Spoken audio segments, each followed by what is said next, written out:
Hello दोस्तों, आप सभी का स्वागत है स्टडी 89 पर। तो आज हम लेकर आए हैं बीएससी पार्ट थर्ड का जो 2021 में एग्जामिनेशन हुआ था, फिजिक्स का सेकेंड पेपर। तो आप लोग देखिएगा, और ये आने वाले एग्ज़ाम जो कि 2022 में आपका होने वाला है 5 मई से, तो उसमें भी आपको इसमें से 2 या 3 क्वेश्चंस या हो सकता है इससे ज़्यादा क्वेश्चन देखने को मिल सकते हैं। तो इस वीडियो को ध्यान से देखिएगा, और वीडियो स्टार्ट करने से पहले आप लोगों से रिक्वेस्ट है कि हमारे चैनल को सब्सक्राइब कीजिए और वीडियो को शेयर एंड लाइक ज़रूर कीजिएगा।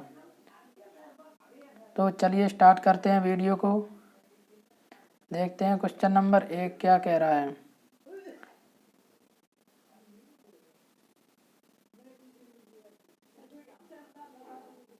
और क्वेश्चन नंबर फर्स्ट क्या बोला है। वह तल जो तीनों अक्षों के अंदिश 1, 2 व 3 अंतःखंड काटता है उसके मिलर अंक होंगे। तो मिलर अंक हम कैसे निकालते हैं। सिंपली जो आपके अंतःखंड दे रखे हैं उनका हम निकालते हैं सबसे पहले एलसीएम। सो 1, 2, 3 का एलसीएम कितना हो जाएगा 6। फिर एलसीएम को डिवाइड कर देते हैं नंबर से। सो 1 से डिवाइड करेंगे, 6 को 1 से डिवाइड करेंगे तो आ जाएगा 6। 2 से डिवाइड करेंगे तो 3 आ जाएगा। 3 से डिवाइड करेंगे तो 2 आ जाएगा। तो ये आपके क्या आ जाएंगे मिलर इंडिसेस। तो 6, 3, 2, ये आपका ऑप्शन नंबर बी सही हो जाएगा। क्वेश्चन नंबर 2 क्या है। पाउडर मेथड में हम पाउडर मेथड में कौन सा विकर्ण यूज करते हैं। ऑप्शन ए सतत विकर्ण, ऑप्शन बी है एक वर्णीय, ऑप्शन सी है आंशिक सतत एवं आंशिक एक वर्णीय, ऑप्शन डी है उपरोक्त में से कोई नहीं। तो पाउडर मेथड में जो यूज होता है विकर्ण वो होता है आपका एक वर्णीय, यानी कि मोनोक्रोमेटिक रेडिएशन। क्वेश्चन नंबर तीसरा है। संकुलन गुणांक अधिकतम होता है। ऑप्शन ए है एफसीसी संरचना, ऑप्शन बी है आपका बीसीसी रचना में, ऑप्शन सी है एससी रचना, या ऑप्शन डी ए, बी तथा सी के लिए समान। तो आपको बताना है कि पैकिंग फ्रैक्शन यानी कि संकुलन गुणांक सबसे ज़्यादा किस रचना में होता है। तो आपको बता दें जो संकुलन गुणांक होता है वो सबसे ज़्यादा एफसीसी स्ट्रक्चर में होता है। तो यहाँ से ए ऑप्शन सही हो जाएगा। देखते हैं क्वेश्चन नंबर चौथा। क्वेश्चन नंबर 4 है। बीसीसी जालक के प्रति एकांक कोष्ठका में परमाणुओं की संख्या है। ऑप्शन ए 1, ऑप्शन बी है 2, ऑप्शन सी 4, ऑप्शन डी 8। तो बीसीसी जालक के प्रति एकांक कोष्ठका में परमाणुओं की संख्या कितनी होती है 2 होती है। तो यहाँ से बी राइट ऑप्शन हो जाएगा। क्वेश्चन नंबर 5 है। NaCl की आधार संरचना है। Option A HCP, option B है FCC, ऑप्शन सी है BCC, या ऑप्शन डी इनमें से कोई नहीं। तो NaCl की आधार रचना कैसी होती है FCC, फेस सेंटर्ड क्यूबिक। तो यहाँ से ऑप्शन नंबर बी आपका राइट हो जाएगा। चलिए क्वेश्चन नंबर 6 देखते हैं। हीरे की संरचना में प्रति एकांक कोष्ठकाओं में परमाणुओं की कुल संख्या कितनी होती है। ऑप्शन ए है 4, ऑप्शन बी है 6, ऑप्शन सी है आपका 8, ऑप्शन डी है 12। तो जो हीरे की जो स्ट्रक्चर होता है उसमें प्रति एकांक कोष्ठका में परमाणु संख्या कितनी होती है 4। तो यहाँ से ऑप्शन नंबर ए सही हो जाएगा। क्वेश्चन नंबर 7 देखते हैं। तो क्वेश्चन नंबर 7 आपका क्या बोल रहा है। क्रिस्टल सममिति में कौन सी संभव नहीं है। ऑप्शन ए एक कोणीय सममिति, ऑप्शन बी है त्रिकोणीय सममिति, ऑप्शन सी 5 कोणीय सममिति, या ऑप्शन डी षटकोणीय सममिति। तो क्रिस्टल सिमेट्री के अंतर्गत आपका 5 कोणीय सममिति ये संभव नहीं होती है। तो इस प्रकार ऑप्शन नंबर सी सही हो जाएगा। क्वेश्चन नंबर 8 क्या बोल रहा है। सबसे मजबूत बंध है। ऑप्शन ए वान डर वाल्स, ऑप्शन बी सहसंयोजक बंध, ऑप्शन सी आयनिक बंध, या ऑप्शन डी धात्विक बंध। तो सबसे मजबूत जो बॉन्ड होता है आपका वो होता है आयनिक बॉन्ड। चलते हैं क्वेश्चन नंबर 9। निम्न में से किस में हाइड्रोजन बंद है? ऑप्शन ए है CH4, ऑप्शन बी है NaCl sodium chloride, option C है आपका HF या ऑप्शन डी है सिलिकॉन। तो इनमें से बताना है आपको हाइड्रोजन बॉन्ड किस में उपस्थित है। तो आपका जो हाइड्रोजन बॉन्ड है वो HF के अंदर उपस्थित है। क्वेश्चन नंबर 10 है आपका, एक विमीय यानी कि वन डायमेंशनल आयनिक क्रिस्टल जालक के लिए मेंडेलियन नियतांक का मान कितना होता है? Option A log2, option B log3, option C है 2 log2 या ऑप्शन डी 2 log3। तो आपको बताना है एक विमीय आयनिक क्रिस्टल जालक के लिए मेंडेलियन नियतांक कितना होता है? तो 2 log E2 होता है। ये आपको याद रखना है, इम्पोर्टेंट मेरे को लग रहा है। और क्वेश्चन नंबर 11 है आपका, अक्रिय गैस क्रिस्टलों को क्रिस्टलीकृत किया जाता है। ऑप्शन ए फलक केंद्रित घनीय जालक संरचना में, ऑप्शन बी अंतः केंद्रित घनीय जालक संरचना में, ऑप्शन सी सरल घनीय जालक संरचना में या ऑप्शन डी अंतः केंद्रित चतुष्कोणीय जालक संरचना में। तो 11 का राइट ऑप्शन क्या होगा? ऑप्शन नंबर ए। क्वेश्चन नंबर 12 है आपका, कौन सा बंध दैशिक है? दैशिक का मतलब है डायरेक्शनल फोर्स। जिस फोर्स में आपकी डायरेक्शन होती है उसे क्या बोलते हैं? Directional force. तो इसमें ऑप्शन नंबर ए आयनिक, ऑप्शन बी सहसंयोजक, ऑप्शन सी आपका वांडरवाल्स या ऑप्शन डी हाइड्रोजन। तो आपका जो दैशिक बल होता है वो होता है सहसंयोजक बॉन्ड। क्वेश्चन नंबर 13 क्या है? फोनॉन किस स्टैटिस्टिक्स का पालन करता है, यानी कि किस सांख्यिकी का पालन करता है फोनॉन? ऑप्शन ए है बोस आइंस्टाइन सांख्यिकी, ऑप्शन बी है फर्मी डिराक सांख्यिकी, ऑप्शन सी है मैक्सवेल बोल्ट्जमान सांख्यिकी या ऑप्शन डी इनमें से कोई नहीं। तो फोनॉन किस सांख्यिकी का फॉलो करता है? तो यहाँ से आपका ऑप्शन नंबर ए सही हो जाएगा, बोस आइंस्टाइन सांख्यिकी को फॉलो करता है।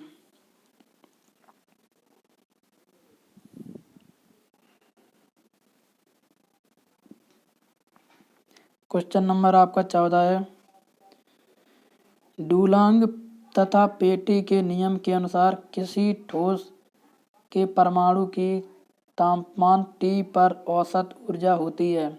ऑप्शन ए है हाफ KT, ऑप्शन बी है KT, option C 2 KT, option D है 3 KT। तो इसका राइट ऑप्शन क्या हो जाएगा? तो इसका 14वें का जो राइट ऑप्शन होगा ऑप्शन नंबर डी 3 KT। और क्वेश्चन नंबर 15 है आपका, प्रकाशिक कंपन उत्पन्न होते हैं। सो प्रकाशिक कंपन कब उत्पन्न होते हैं? एक विमीय द्विपरमाणुक रैखिक जालक में। ठीक है। क्वेश्चन नंबर 16 है आपका, फोनॉन का चक्रण होता है। Option A 0, option B 1, option C है 1/2, ऑप्शन डी है अनंत। तो फोनॉन का आपको स्पिन बताना है कितना होता है। तो फोनॉन का स्पिन आपको कितना होता है? 0 होता है। चलिए क्वेश्चन नंबर 17 देखते हैं। वाइडमैन फ्रेंच नियम के अनुसार किसी धातु की ऊष्मीय तथा वैद्युत चालकताओं का अनुपात K/सिग्मा समानुपाती होता है। T0 T⁻⁻1, ऑप्शन डी है T⁻²। तो आपको बताना है K/सिग्मा किसके समानुपाती होता है? तो ये आपके टेम्परेचर T के समानुपाती होता है। क्वेश्चन नंबर आपका 18 है, नाभिकीय बल है, न्यूक्लियर फोर्स क्या है? What is nuclear force? Option A आपका वैद्युत चुंबकीय बल से प्रबल परंतु दुर्बल बलों से कम, ऑप्शन बी है वैद्युत चुंबकीय बलों से प्रबल तथा गुरुत्वीय बलों से दुर्बल, सभी बलों से अधिक प्रबल, ऑप्शन डी इनमें से कोई नहीं। तो जो नाभिकीय बल है आपका वो जितने भी फोर्स हैं उन सभी में सबसे ज़्यादा जो पावरफुल फोर्स है वो आपका न्यूक्लियर फोर्स ही है। ठीक है, चलते हैं क्वेश्चन नंबर 19।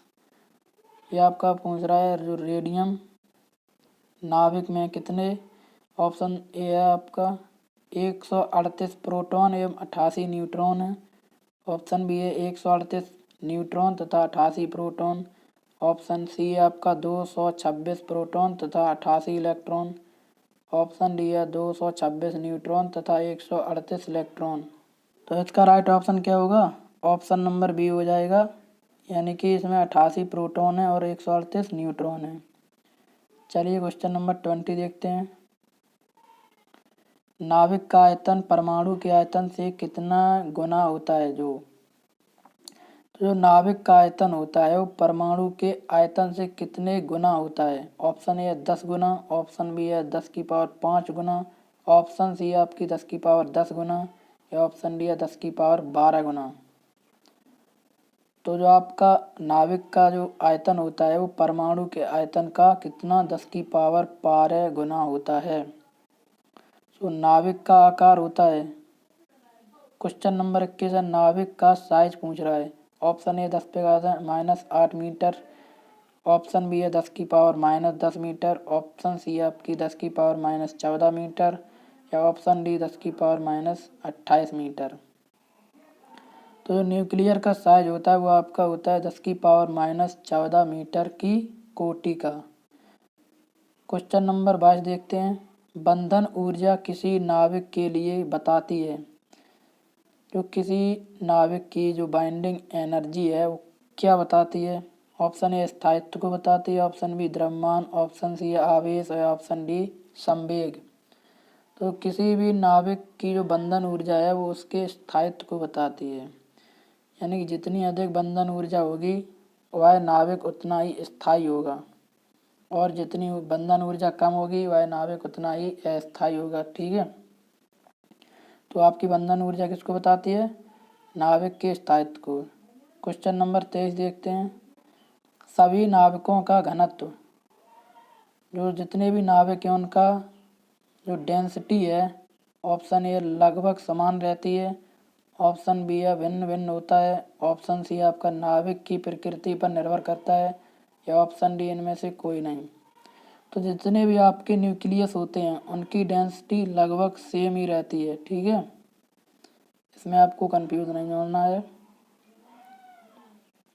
चलते हैं क्वेश्चन नंबर 24 की तरफ। क्वेश्चन नंबर 24 है, द्रव बूंद मॉडल के आधार पर किसी नाभिक के न्यूक्लियन अंतःक्रिया करते हैं केवल अपने पड़ोसी से। ऑप्शन बी है सभी न्यूक्लियन से, ऑप्शन सी नज़दीकी न्यूक्लियन को छोड़कर, या ऑप्शन डी इनमें से कोई नहीं। तो द्रव बूंद मॉडल के आधार पर किसी भी नाभिक के जो न्यूक्लियन होते हैं वो किससे इंटरेक्शन करते हैं?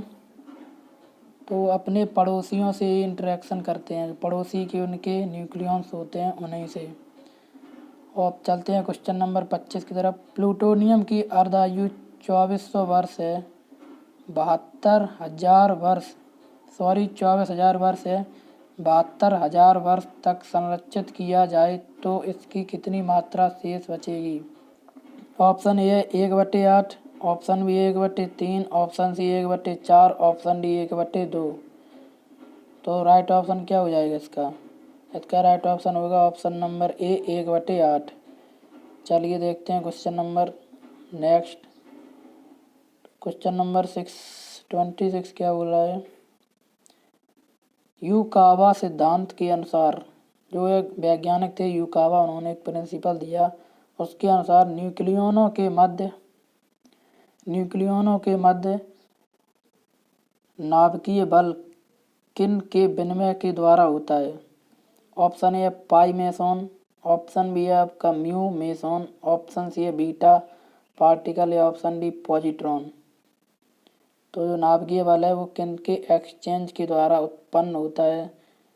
तो म्यू मेसोन के एक्सचेंज के कारण न्यूक्लियर फोर्स उत्पन्न होता है। ठीक है, ये आपका यूकावा के सिद्धांत के अकॉर्डिंग है। चलते हैं क्वेश्चन नंबर 27 तरफ। इनमें से कौन मैजिक संख्या नहीं है? ऑप्शन ए 8, ऑप्शन बी है 12, ऑप्शन सी 50, ऑप्शन डी 58। तो आपको बताना इनमें से कौन सी मैजिक संख्या नहीं है। तो इनमें से 58 मैजिक संख्या नहीं है। क्वेश्चन नंबर 28 है न्यूट्रॉन की 8 ऑक्सीजन पर बमबारी कराई जाती है, इसमें अल्फा कण निकलता है, उत्पाद नाभिक होगा। तो ऑक्सीजन से क्या, जब न्यूट्रॉन बमबारी हो रही है तो इसमें एक अल्फा पार्टिकल निकलता है। ठीक है, तो जो उत्पाद नाभिक होगा वो आपका कौन सा हो जाएगा, 7N14 यानी कि nitrogen, option D. Question number 29 सौर ऊर्जा का मुख्य स्रोत है, यानी कि जो सूर्य से ऊर्जा निकलती है। ऑप्शन ए विखंडन, ऑप्शन सी है संलयन, ऑप्शन सी है अल्फा क्षय, ऑप्शन डी है श्रृंखला अभिक्रिया। तो सूर्य की ऊर्जा किस कारण से बनती है, संलयन की प्रक्रिया से बनती है। संलयन प्रोसेस क्या होती है, जिसमें आपके दो हल्के पार्टिकल मिलकर के एक बड़ा पार्टिकल बनाते हैं। ठीक है, तो संलयन प्रक्रिया में क्या होता है, दो हल्के आपके नाभिक मिलकर के एक बड़े नाभिक का निर्माण करते हैं और उससे बहुत सारी ऊर्जा उत्पन्न होती है। तो यही प्रोसेस आपकी जितने सूरज हैं और आपके जो स्टार्स हैं उन सभी में यही प्रोसेस होती है। चलते क्वेश्चन नंबर 30 क्या है। क्वेश्चन नंबर 30 है निम्न में से मंदक की तरह कौन सा पदार्थ यूज होता है। Option A cadmium, option B है plutonium, option C uranium, option D है भारी जल। तो मंदक के रूप में हम किसका यूज करते हैं, भारी जल का। क्वेश्चन नंबर 31 है इनमें से कौन मूल कण नहीं है, यानी जो elementary particle. Option A proton, option B meson, option C है न्यूट्रिनो, ऑप्शन डी अल्फा कण। तो कौन सा आपका एलिमेंट्री पार्टिकल नहीं होगा इनमें से, तो आपका मेसॉन है, या आपका एलिमेंट्री पार्टिकल नहीं है। जबकि प्रोटॉन, न्यूट्रॉन और अल्फा कण और इलेक्ट्रॉन भी आपके क्या होते हैं, एलिमेंट्री पार्टिकल हैं। चलते हैं क्वेश्चन नंबर 32 की तरफ। इलेक्ट्रॉन का प्रतिकण एंटीकण है। Option A proton, option B है neutron, option C positron, option D है आपका मेसॉन। तो इलेक्ट्रॉन का एंटी पार्टिकल क्या होता है, पॉजिट्रॉन। आपको बता दें जितने भी पार्टिकल्स होते हैं जैसे कि इलेक्ट्रॉन हो गया, प्रोटॉन हो गया, आपका न्यूट्रॉन हो गया, इन सब के एंटी पार्टिकल्स भी होते हैं, यानी कि इनके अपोजिट। जैसे इलेक्ट्रॉन का क्या हो गया, पॉजिट्रॉन, पॉजिट्रॉन। प्रोटॉन का प्रोटॉन ही होता है। ठीक है, ये आपके एलिमेंट्री पार्टिकल्स होते हैं। क्वेश्चन नंबर 33 है लेप्टॉन वर्ग में मूल कण होते हैं। Option A electron, option B neutrino, option C आपका प्रोटॉन, ऑप्शन डी उपरोक्त सभी। तो लेप्टॉन वर्ग में सभी आपके आ जाते हैं, इलेक्ट्रॉन भी आ जाते हैं, न्यूट्रिनो भी आ जाते हैं और प्रोटॉन भी आ जाते हैं। तो ये आपकी आपकी उत्तरमाला है। ठीक है, आपको ये पीडीएफ हमने डिस्क्रिप्शन में बॉक्स, इस पीडीएफ की लिंक आपको डिस्क्रिप्शन बॉक्स में है, तो वहाँ से जाकर आप पीडीएफ को डाउनलोड कर सकते हैं। तो वीडियो अगर अच्छा लगा हो तो चैनल को सब्सक्राइब कीजिए और वीडियो को लाइक और शेयर कमेंट जरूर कीजिएगा। मिलते हैं नेक्स्ट पेपर के साथ, तब तक के लिए जय हिंद जय भारत।